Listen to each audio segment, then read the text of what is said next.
This crab was impregnated against its will, except it's a male. And far from ending this unwanted pregnancy, it cares for the eggs under its abdomen, just like a female. But it doesn't know the terrifying truth. Those aren't its own offspring. They're the eggs of a parasite that hijacked its body. So, how does it do this? A crab looks like an underwater armored tank with its hard shell. It thinks it's safe.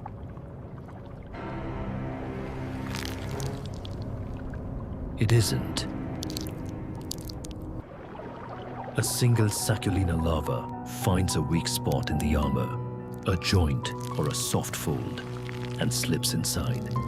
The rest of the larva, its body and shell, drops off outside. From that moment on, that thing is no longer a barnacle. It's barely even an animal. No mouth, no gut, no eyes.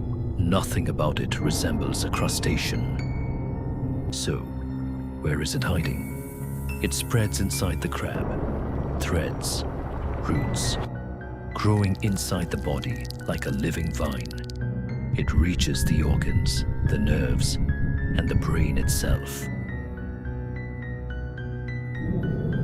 And then, it starts altering its victim. What do you think it changes first?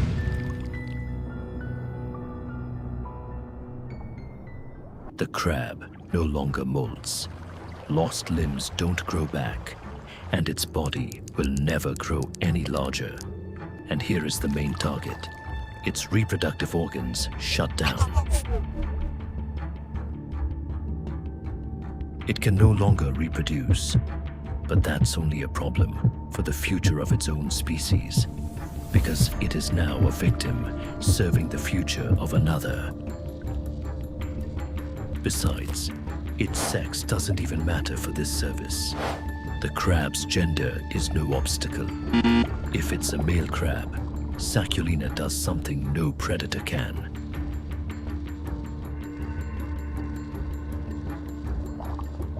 It destroys the testes. It flattens the abdomen. It reshapes the crab and transforms it into a female.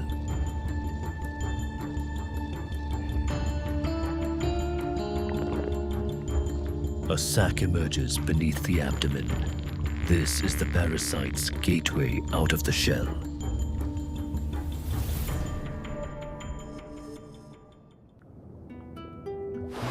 It sits right where a female crab would carry her eggs, not just near that spot, but directly over it. A yellow sac is pushed outward from the crab's body. Sacculina's eggs. Thousands of them. The parasite has already reprogrammed the crab's brain to love them. It cleans the sac. It fans water over it. When the larvae are ready, the crab climbs to high ground and releases them into the current, imitating the exact movements a female uses to release her own young. So, what happens when the eggs finally hatch? There is no room for mercy or gratitude in nature. When the larvae hatch and leave, they don't leave the crab as an empty shell. The parasites can infect the crab again, over and over.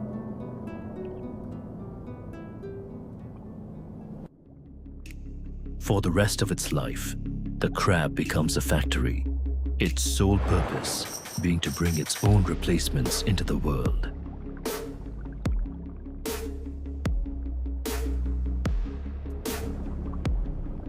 It never grows old. It never escapes. It just keeps producing. It's still alive, but it isn't allowed to do a single thing for itself. Now ask yourself, which is scarier? A predator that kills you, or a predator that keeps you alive forever as a puppet?